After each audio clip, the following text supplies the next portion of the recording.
গহীন জঙ্গলের একেবারে মাঝখানে কাঠের একটা ঘর দাঁড়িয়ে আছে, ভাঙা বেড়া আর দরজার সামনে লোহার একটা পুরনো তালা ঝুলে থাকে।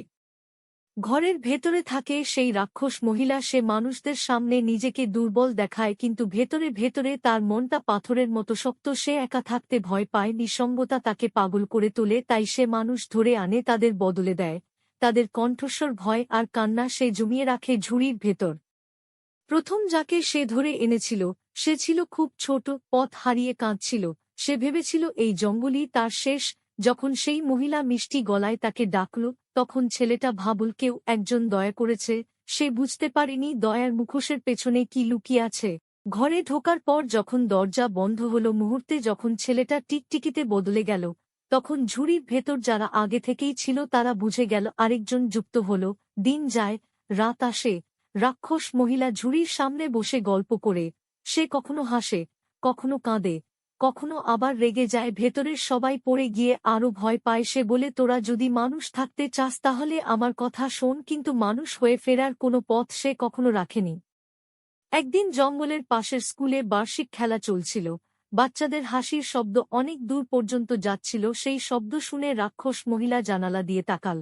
তার চোখে লোভের ছায়া পড়ল। সে তার কালো বিড়ালটাকে ডাকল। বিড়ালটা শুধু বিড়াল না, সেটাও একসময় মানুষ ছিল, অভিশাপে বাঁধা। সে বিড়ালটাকে বলল, আজ আমাকে নতুন অতিথি চাই। বিড়ালটা স্কুলের মাঠে গিয়ে দুইটা বাচ্চার সামনে বসল। তারা ভাবল এটা আদুরে বিড়াল। তারা খেলতে খেলতে তাকে অনুসরণ করল। ধীরে ধীরে মাঠ, স্কুল, গ্রাম পেছনে পড়ে গেল। তারা বুঝতেই পারল না কখন জঙ্গল শুরু হয়ে গেছে। যখন তারা ঘরের সামনে দাঁড়াল, তখন ভয় পেলেও ফেরার সাহস আর ছিল না। ঘরে ঢোকার পর রাক্ষস মহিলা তাদের পানি দিল, বসতে দিল, কথা বলল, তাদের নাম জানল। সে মানুষের মতো আচরণ করে বিশ্বাস আদায় করে নেয়। তারপর হঠাৎ মুখ বদলে যায়। প্রথমে ছেলেটাকে টিকটিকি বানানো হলো। ঝুড়ির ভেতরে ঢুকেই সে বুঝল এখানে সময় থেমে আছে। মেয়েটাকে সে রেখে দিল, কারণ ভয়টা ধীরে ধীরে বাড়তে দেখলে তার বেশি আনন্দ। সে তাকে বলল, তুই জানিস তোরা সবাই কেন এখানে? কারণ মানুষরা আমাকে একসময় পুড়িয়ে মারতে চেয়েছিল, কিন্তু আমি মরিনি, আমি বদলে গেছি। মেয়েটা কাঁদতে কাঁদতে বলল, আমরা তো কিছু করিনি। রাক্ষস মহিলা বলল, দোষ লাগে না, শুধু উপস্থিত থাকলেই হয়।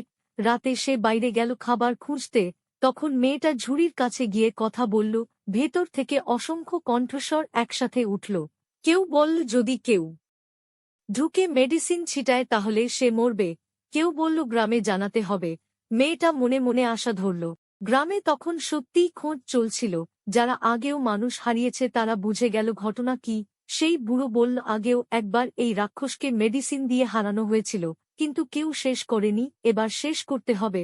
তারা সারা রাত জঙ্গলের ভেতর হাঁটল। বাতাস ভারী হয়ে উঠল। রাক্ষস মহিলা ফিরে এসে মানুষদের গন্ধ পেল। সে চিৎকার দিল, গাছ কেঁপে উঠল। যুদ্ধ শুরু হলো। আগুন, চিৎকার, কান্না। রাক্ষসের গায়ে মেডিসিন পড়তেই তার শরীর ফাটতে শুরু করল। সে চিৎকার করে বলল, আমি একা হতে চাইনি। শেষে সে মাটিতে গলে গেল। ঘরটা ভেঙে পড়ল। ঝুড়ি খুলতেই একে একে সবাই মানুষ হল। কেউ কাঁদছে, কেউ মাটিতে লুটিয়ে পড়ছে। মেয়েটা ছেলেটাকে জড়িয়ে ধরল। জঙ্গলটা ধীরে ধীরে শান্ত হল। কিন্তু গল্প এখানেই শেষ না। কারণ কিছুদিন পর লোকজন দেখল জঙ্গলের এক কোণে একটা কালো বিড়াল বসে আছে। চোখ দুটো আগের মতোই জ্বলছে, আর বাতাসে মাঝে মাঝে ভেসে আসে ফিস ফিস শব্দ।